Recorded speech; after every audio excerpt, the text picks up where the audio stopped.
Friends, I'm Pavani from Vijayawada. మనం ఇవాళ నిత్యం ఆయిల్తో సగ్గుబియ్యం గారెలు ఎలా చేసుకోవాలో చూద్దామండి.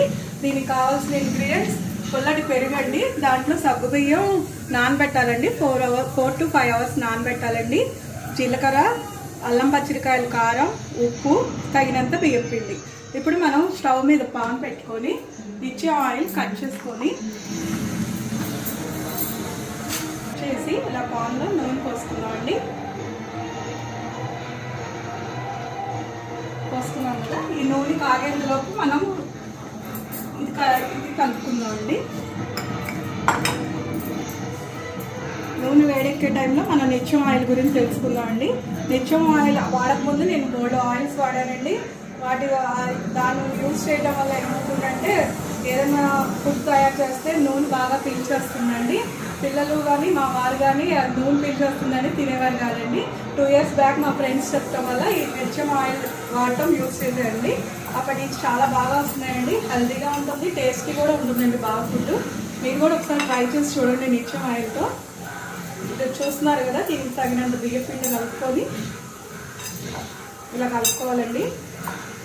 నేను చెప్పడం కాదండి, మీరు కూడా ఒకసారి నిత్యం ఆయిల్ చూసుకొని ట్రై చేసుకోండి. ఇందులో అల్లం పచ్చిమిరకాయలు కారం కలిపానండి. కొంతమందికి ఇష్టమైతే ఉప్పు కారం అయినా కలుపుకోవచ్చండి. ఏది కలుపుకున్నా బాగానే ఉంటుందండి. కాకపోతే పుల్లటి పెరుగు ఉంటే చాలా బాగా ఉంటుందండి. ఇప్పుడు నేను వేస్తున్నాను చూడండి. ఇలా గారెలాగా వస్తుకొని నూనె కాగిన తర్వాత ఇలా వేయాలండి. చాలా టేస్టీగా ఉంటుందండి.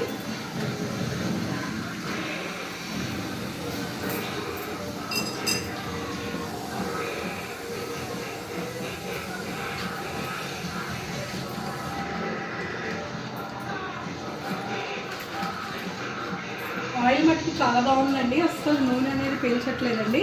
చాలా టేస్టీగా కూడా ఉంటుంది ఫుడ్. ఇప్పుడు మా పిల్లలు నూనె వస్తువులు అని ఏమనుకున్నా చక్కగా తింటున్నారండి.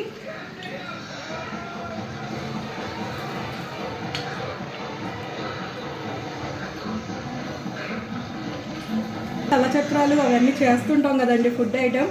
అవన్నీ 2-3 days అయితే నూనె వాసన వస్తుందండి. కానీ నిత్యం ఆయిల్తో వాడితే 1 week దాకా చాలా బాగుంటుందండి. మీరు కూడా ఒకసారి ట్రై చేసి చూడండి.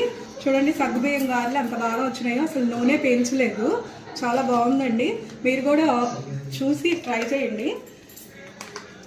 మన ఇంట్లో నిత్యం హెల్తీ అండ్ టేస్టీ ఫుడ్ కావాలంటే తప్పకుండా నిత్యం ఆయిల్ వాడండి. మీరు కూడా ఒకసారి ట్రై చేయండి. నేను ట్రై చేసి చూశాను, మీరు కూడా ట్రై చేయండి. థ్యాంక్స్ అండి.